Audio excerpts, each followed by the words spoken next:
Class हम लोगों ने लास्ट क्लास में रेस्पिरेशन करा था। आज हम कंटिन्यू करते हैं आगे। रेस्पिरेशन का एक करस कॉज लिसन एवरीवन। तो रेस्पिरेशन में हमने लास्ट क्लास में पढ़ा था कंप्लीट रेस्पिरेटरी सिस्टम। आज हम पढ़ेंगे कार्बन मोनोऑक्साइड पॉइजनिंग। बहुत बहुत इंटरेस्टिंग है और आपको पता होना भी चाहिए। Poison,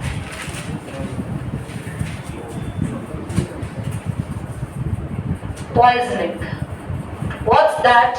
carbon monoxide poisoning. Class कभी भी आप लोग किसी भी चीज को बर्न कर रहे हो, यू आर बर्निंग एनीथिंग, कोई भी चीज बर्न हो रही है और बर्निंग में ऑक्सीजन की सप्लाई प्रॉपर नहीं है। For example, there is a close room and बहुत ठंड है, तो आपने उस रूम के अंदर जो भी विंडो है वो भी बंद कर दी है, मतलब window is now close. Window close है उस रूम के अंदर, जो भी वेंटिलेशंस है, डोर्स हैं, वो डोर भी बंद है, तो सब कुछ इस रूम के अंदर क्लोज है। सो यहां पर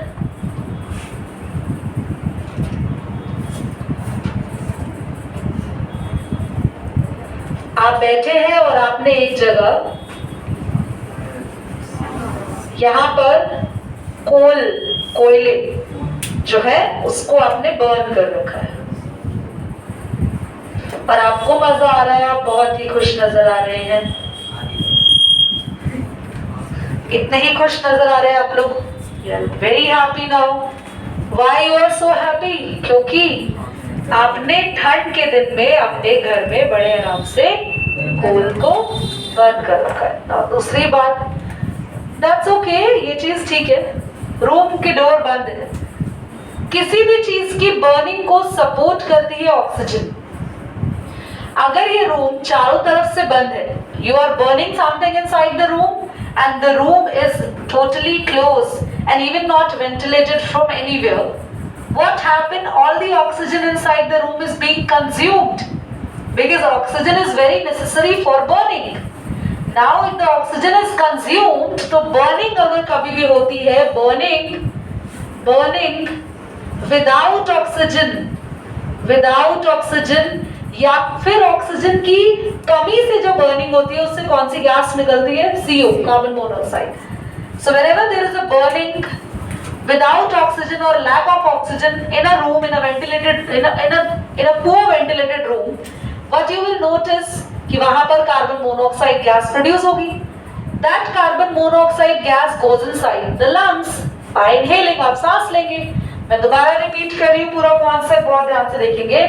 What happened? There is a room class and room is totally closed and there is no source of any outside air to enter in the room and room is not ventilated. Room में कहीं कोई ventilation नहीं है, Windows close है, door close है। आपने वहीं पर रूम के अंदर यू आर बर्निंग कोल्स, आप कोल बर्न कर रहे हैं, कुछ भी आप बर्न कर रहे हैं and you are just sitting, बहुत ठंड का टाइम है तो आपको अच्छा लग रहा है। आफ्टर सम टाइम क्या होगा? आपको उस रूम में सफोकेशन होने लगेगी, आपको लगेगा कि आपका सांस घुट रहा है, आपको ऑक्सीजन नहीं आ रहा है। रीजन क्या होगा? क्योंकि कमरे में जितनी ऑक्सीजन है उसने क्या सपोर्ट किया? बर्निंग। अब बर्निंग होती जाएगी, धीरे धीरे ऑक्सीजन खत्म होगी। अब ऑक्सीजन खत्म होगी और कम होगी, तो अगर बर्निंग हो रही है तो कौन सी गैस निकलेगी? CO।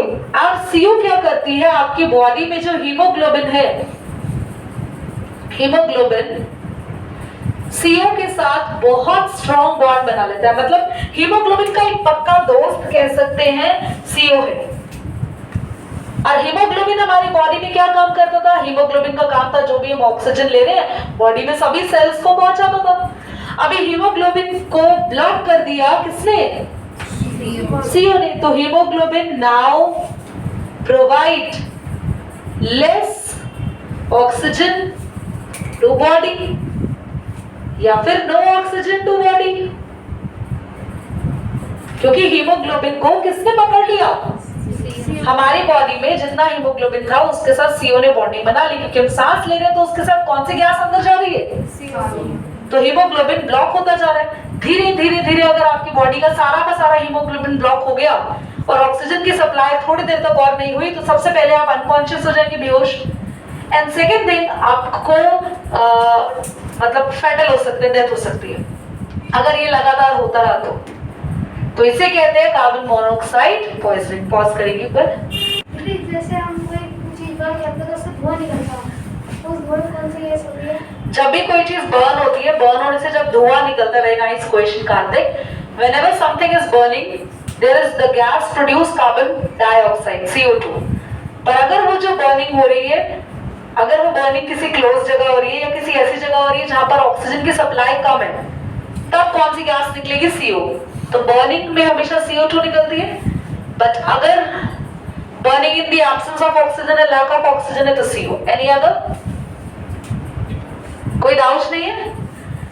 यस बोलो। आपने लिखा विदाउट, बिना ऑक्सीजन के भी बर्न हो सकता है। बिना ऑक्सीजन के या फिर less oxygen, very less oxygen. Without O2 is like कह सकते हैं कि 0.1 या 2% ऑक्सीजन है रूम में, मतलब हम ऐसा कह सकते हैं कि थोड़ा बहुत ऑक्सीजन वहां पर प्रेजेंट है। बिना ऑक्सीजन के तो बिल्कुल खत्म ही हो जाएगा ना। Yes, okay, anything else? Repeat करें दोबारा से, carbon monoxide poisoning. What is carbon monoxide poisoning? It is the poisoning जब आप एक ऐसे रूम में सांस ले रहे हो जिस रूम के अंदर कोल बर्न हो रहा हो या कोई भी फ्यूल बर्न हो रहा हो और वहां पर बर्निंग में ऑक्सीजन गैस की सप्लाई बहुत कम हो या ना के बराबर हो, तो जो भी फ्यूल, फॉर एग्जांपल कोयला, कोल अगर बर्न हो रहा है तो वो जो गैस रिलीज करेगा उस केस में कार्बन मोनोऑक्साइड। और कार्बन मोनोऑक्साइड को अगर आप लोगों ने एक बार इनहेल करा तो बॉडी में जाके आपके अंदर ब्लड में हीमोग्लोबिन को ब्लॉक कर देगी। वंस योर हीमोग्लोबिन ब्लॉक, आप सांस लेंगे तो कौन सी गैस बॉडी को सप्लाई नहीं करेगा? हीमोग्लोबिन। ऑक्सीजन नहीं करेगा क्योंकि हीमोग्लोबिन प्रॉपर्ली ब्लॉक्ड हो चुका है। ऑक्सीजन बॉडी को नहीं मिलेगी तो बॉडी कुछ टाइम में अनकॉन्शियस, और अगर यही चीज लगातार होती रही तो बॉडी फेटल यानी कि डेथ होगी। I think it's clear to everyone. Pause करेंगे। नेक्स्ट टॉपिक हम लोग जो पढ़ने वाले हैं, the topic is transport. Transport में हम दो टाइप पढ़ेंगे, transport in plants, transport in plants and transport in animals. Class थोड़ा सा जल्दी इसको समझ लेंगे टॉपिक को प्लीज। प्लांट्स में 2 ट्रांसपोर्ट्स होते हैं, वाटर मिनरल्स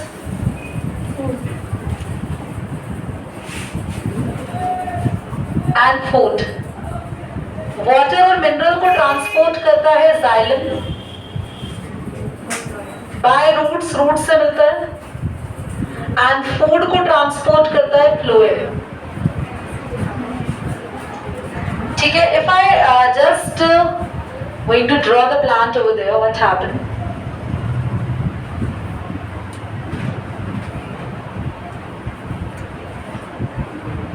Listen, मुझे ये जो सिखाना है प्रोसेस, मुझे आपको बेसिकली वाटर मिनरल और फूड का रूट बताना है। जो वाटर होता है, मैं ब्लैक लाइन बनाऊंगी फॉर वाटर। वाटर कहाँ है? रूट्स में। रूट्स से वाटर एंटर कर रहा है और वाटर हमेशा देखना, हमेशा वाटर अपवर्ड जा रहा है, हमेशा एक ही डायरेक्शन में, कभी नीचे नहीं आता पानी, क्योंकि पानी नीचे से ऊपर तक जाता है, सभी पार्ट्स में पानी पहुंच जाता है। तो वाटर का जो फ्लो होता है हमेशा दैट्स यूनी डायरेक्शनल, एक ही डायरेक्शन में होता है, फ्रॉम डाउनवर्ड टू अपवर्ड। वही मैं आपको दूसरे मार्कर से यानी कि नेक्स्ट कलर से बता रही हूं फूड का रास्ता। फूड कहां बनता है बोलो? फूड बनता है लीव्स में। प्रोसेस का नेम बताओ बच्चों। Photosynthesis.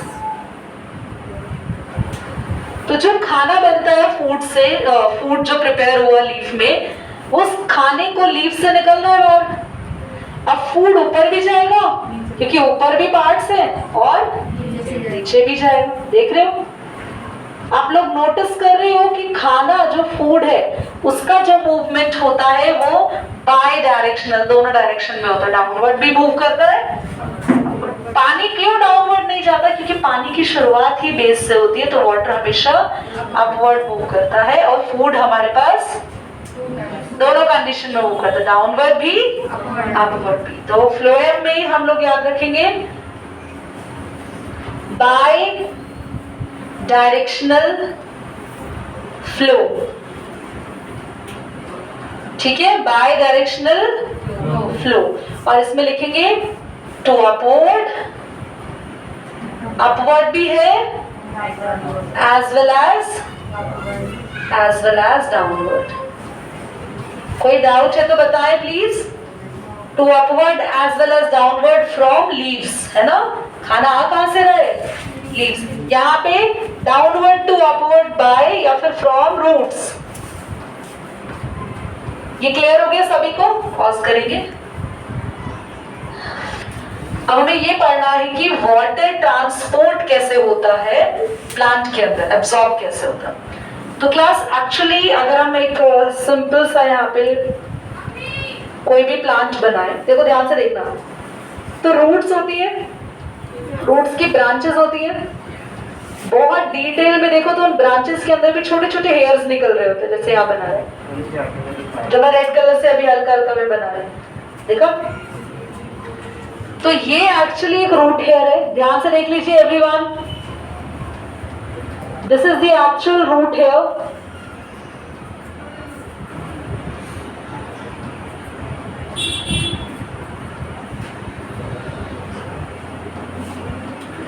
This is the root hair. Root hair के चारों तरफ यहाँ पर पत्थर है, स्टोन्स, ये सब स्टोन्स है जिनको शेप कर रही हूँ। स्टोन्स है, सॉइल के पार्टिकल्स हैं, और इस सॉइल के चारों तरफ ध्यान से देखो रेड कलर से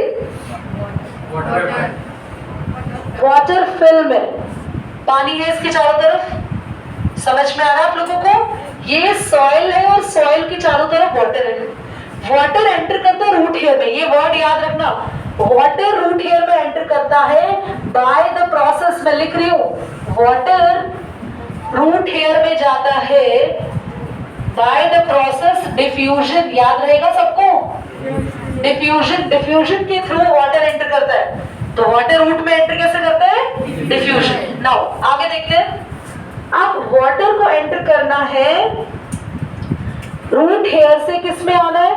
एपिडर्मिस। ये रहा एपिडर्मिस। एपिडर्मिस के बाद रूट, रूट कॉर्टेक्स का एक सेल बना है, वैसे बहुत सारे होते हैं। फिर आएगा एंडोडर्मिस। तो एक्चुअली ये सब कुछ रूट का ही पढ़ रहे हैं। पहले रूट हेयर में गया पानी, रूट हेयर से गया एपिडर्मिस, एपिडर्मिस से गया रूट कॉर्टेक्स, रूट कॉर्टेक्स से गया, इन सारे सेल्स को क्रॉस करता करता करता पानी स्टेम में आता है, और स्टेम में होते हैं हमारे जाइलम। देखो जाइलम के भी दो पार्ट, ऐसे ये जो बड़ा तुम्हें दिख रहा है ये जाइलम वेसल, और ये जो पॉइंटेड दिख रहे हैं ऐसे ट्रैकेट्स, ये ट्रैकेट्स है। इधर देखो ध्यान से, ये जो बनते हैं कुछ इस तरीके से, ये है जाइलम वेसल्स। जाइलम वेसल्स के चारों तरफ लिग्निन, लिग्निन डिपोजिट रहता है, डिपोजिट रहता है लिग्निन, जिसकी वजह से ये चारों तरफ से बहुत ही ज्यादा कैसे होते हैं? स्ट्रॉन्ग। और इनके पास यहाँ पे गड्ढे होते हैं, पिट्स। ये पिट्स ओपन नहीं होते, क्लोज होते, और इनके अंदर से पानी जा रहा होता है।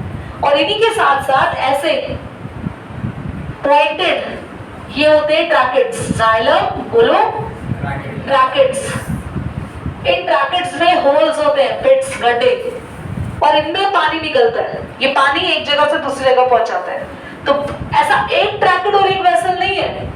अगर आपने मान लो ये स्टेम है और मैंने इसको काट दिया, ये स्टेम था मान लो, मैंने इसको यहाँ बीच से काटा, या आप ध्यान से देखोगे ना माइक्रोस्कोप में बहुत सारे आपको xylem vessel, xylem ट्रैकेट, vessel ट्रैकेट, vessel ट्रैकेट, vessel इस तरीके से दिखेगा, बहुत सारे होते हैं जिन सभी के अंदर से पानी ऊपर जा रहा होता है। तो जाइलम बेसिकली कहाँ होता है? स्टेम से पहले पानी कहाँ मूव करता है? पूरी रूट में। रूट में सबसे पहले कहाँ आता है? रूट हेयर में आने की प्रोसेस जब आगे भागेगा उस प्रोसेस को बोलते हैं ऑस्मोसिस। याद रखना बच्चों, 10th क्लास गलती करते हो अबे।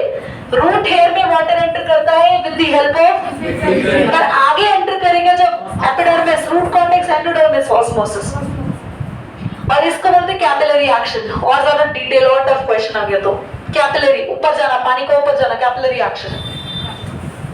ध्यान से सुनना, घर में हम एक पेपर लेंगे और उस पेपर को जैसे टिप टिप टिप टिप खेलते हैं ना, समझ रहे हो? पेपर को आप फोल्ड फोल्ड फोल्ड करके, क्या नाम है पेपर है कोई?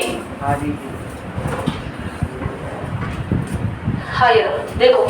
तो आपको क्या करना है, आपको ये रहा पेपर, ऐसे आपको अच्छा चौड़ा पेपर बना देना है, स्टेपल वेपल कर देना, और ताकि इतना स्ट्रॉन्ग हो जाए कि ये खड़ा हो जाए पानी में।